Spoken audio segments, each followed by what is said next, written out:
Então,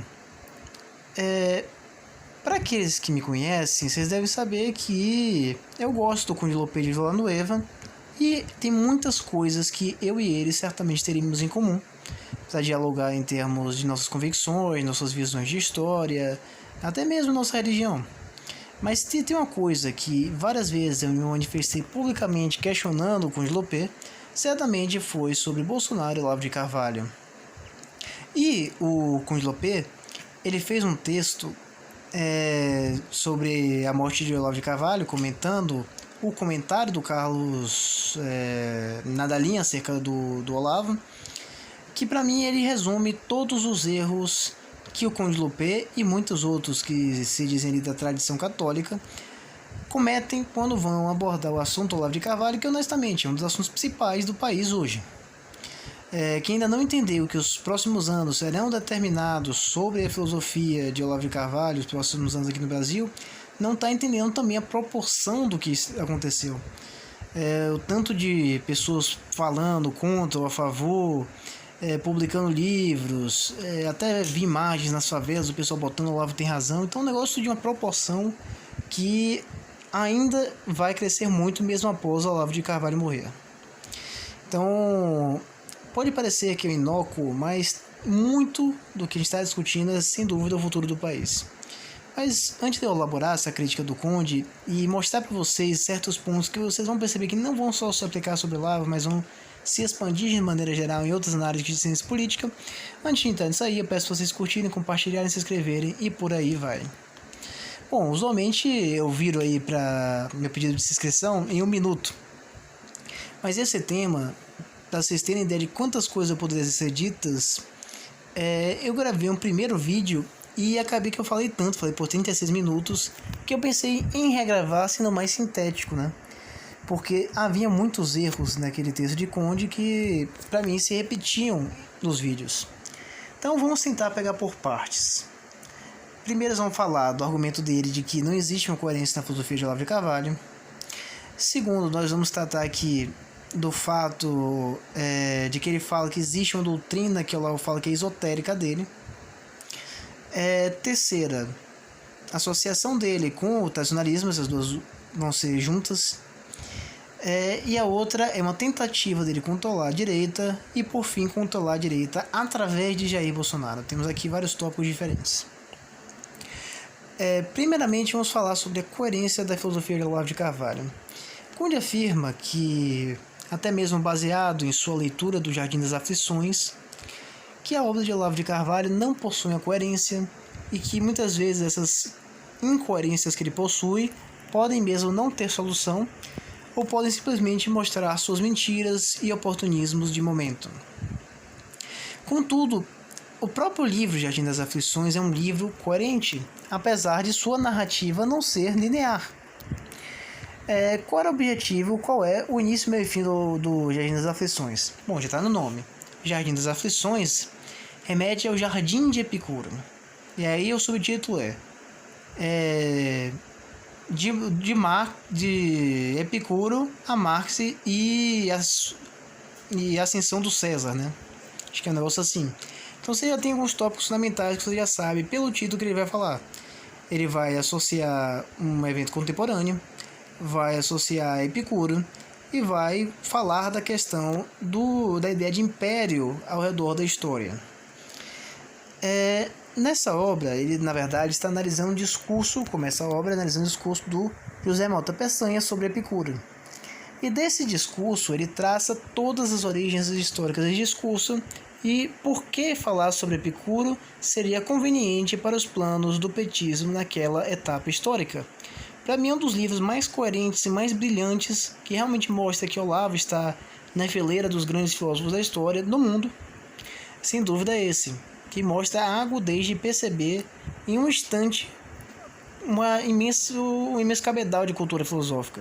E durante toda a obra, que para vocês que leram, vocês sabem que ele faz um capítulo, faz uma síntese, capítulo, síntese. Então não tem desculpa para a obra não ser coerente. Mas ele fala que, supostamente, aí mudando o tópico, essa coerência na verdade teria o seu encontro no esoterismo de Olavo de Carvalho e sua associação com autores como René Guénon, Schuon e Évola.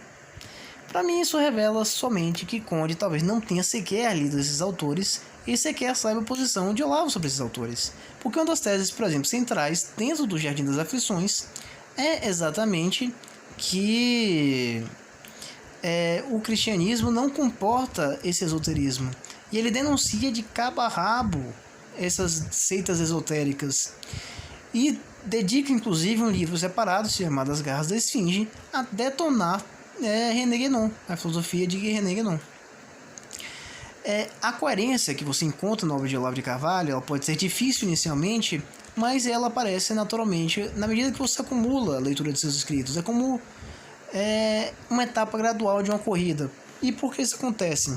Um pouco por razões materiais. Olavo de Carvalho era um jornalista na maior parte do tempo, e muito da sua filosofia que conhecemos e está publicada saiu através de jornais e por aí vai. Então, naturalmente, são as coisas passadas, de momento. Então, você tem que pegar aqueles insights que às vezes ele está comentando uma fala de um político, um debate público daquela semana, e ele traz um insight diferente, você tem que tirar desse insight alguma coisa. O que não quer dizer que não já exista alguns trabalhos dele que mostram como funciona mais ou menos o método. Você tem sim, por exemplo, a série de palestras que já foram publicadas, feita no Paraná, onde ele delimitava os métodos da sua ciência política. No livro sobre o debate dele com Alexandre Duguin, ele delimita como ele analisa a ideia dos autores históricos, dos autores políticos. Então, ele tem diversas apostilas no COF falando sobre esse assunto. E você pode ver que em muitos dos livros dele, ele expressamente fala que existe uma aplicação do método dele ali. E você encontra isso. Se você pegar a ideia, por exemplo, dos atores históricos, ou mesmo a teoria dos três impérios, isso permeia toda a obra escrita dele. Assim como também a tese dele sobre o marxismo, que o pessoal associa a ideia de marxismo cultural, mas talvez fosse um termo impreciso, porque não é que ele fala de marxismo cultural como separado do outro marxismo, mas sim que existe um marxismo que em natureza é uma cultura. O marxismo se tornou uma cultura e foi desenhado por Marx para ser uma cultura. Esse argumento que ele também elabora em um debate que ele tem na USP com um professor marxista. Então acho que o ponto final que resta aí esclarecer também, para quem teve mais dificuldade, quem saber na verdade da política do momento, né? Sobre o controle que Olavo quis ter sobre todas as direitas, como se ele revoltou com os segmentos que se destoaram dele. Olha, esse negócio de tentar controlar a direita, de tentar criar essa unidade, primeiro que ele expressamente recusou a tarefa de ideólogo. Você nunca vai ver nas obras de Olavo de Carvalho uma tentativa de sistematizar o que é o Estado bom, o que não é o Estado bom, quais são as medidas que devemos tomar em termos de políticas trabalhistas e por aí vai. Tudo que o Olavo comenta é bastante genérico nesses assuntos. Ele é mais, acima de tudo, uma pessoa descrevendo um fenômeno que, sem dúvida, a gente poderia dizer que é o emburrecimento da classe intelectual brasileira, e ele documenta isso. Esse é o objetivo dele, que você pode, claro, desprender uma política pública aqui ou acolá, uma ideia aqui ou acolá, mas isso não implica de forma alguma numa ideologia muito bem definida. E as críticas que ele fez ao MBL, honestamente, são críticas bastante justas. Porque acho que o rachão que ele teve com o MBL começou com aquela ideia da marcha para Brasília, em que eles iriam até Brasília marchar de São Paulo até Brasília, andando debaixo de sol para pedir o impeachment. Que coisa idiota, é idiota. Aí ficou 5 marmanjinhos andando até lá. Coisa de completo imbecil, uma pessoa que não sabe nada de nada. E o próprio MBL é o único movimento ideológico que eu conheço em que as lideranças, o Renan, o Arthur Mamãe Falei e o Kim Kataguiri, eles não têm aquele aspecto ideológico de pessoas leitoras de autores com ideologia que querem propagar, compartilhar, como acontece meio marxista com muita frequência. Eles simplesmente querem assumir poder e ganhar o carguinho deles. Então tem tudo a ser criticado ali no MBL. Mas outras pessoas que fazem trabalho um pouquinho mais sério e que discordam dele, como o Fábio Salgado, que é outro apologista católico bastante capaz, inclusive que discorda dele em um ponto que eu acho que o Fábio Salgado está certo, que é com relação ao papado, que o Olavo morreu sendo amplamente crítico do papado, espero que tenha se confessado com relação a isso. E ele teceu vários elogios ao Fábio Salgado, conheceu ele como um grande aluno. E por fim, essa associação ali com o governo Bolsonaro. Ele fala que o tempo todo o Olavo estava criando artimanhas para ter domínio do governo Bolsonaro e, por consequência, o domínio de todo o resto da direita. Mas a verdade é que Olavo cagou para o governo Bolsonaro. Bolsonaro oferecia até cargos altos para ele de Ministério da Educação. Olavo simplesmente recusou o Ministério da Educação, botou um Zé qualquer lá, que foi o Ricardo Veloso Rodrigues, que foi bicudado depois. Então a influência de Olavo no Ministério da Educação foi mínima, e poderia ser um momento dele ficar próximo ali, sendo aquele cara com uma iminência parda do Bolsonaro ali do lado, conversando, influenciando. Ele decidiu não fazer isso. E pior ainda, durante a maior parte do governo Bolsonaro, Olavo estava doente, acamado, internado por causa de sua doença crônica que ele tem desde que nasceu e que acabou vitimando, né? E a própria associação com a política de Bolsonaro acerca do Covid é completamente idiota. Conde associa ele à morte de 620 mil pessoas. Mas falta Conde explicar como é que Olavo é culpado pela morte de 620 mil brasileiros, por supostamente espalhar fake news, ou aparentemente o discurso dele obriga as pessoas a se aglomerarem, ou sair de casa, ou criou o Covid. Como é que países em que não tem Olavo de Carvalho as pessoas estão morrendo na mesma proporção? Como é que tem países como a Argentina ali, que tem mais ou menos o mesmo número de mortes per capita que o Brasil, e ninguém lá lê Olavo de Carvalho? Vai dizer que o Agostinho Fernandes, ou sei lá o nome daquele, Alberto Fernandes, ele é um olavista? Claro que não é. Acho que o lugar perfeito para você ver isso é os Estados Unidos, porque teve um monte de canalha que associava ali ao genocídio a Donald Trump, que a culpa da pandemia do Donald Trump, o negacionismo dele, o negacionismo dos trumpistas é o que está matando todo mundo.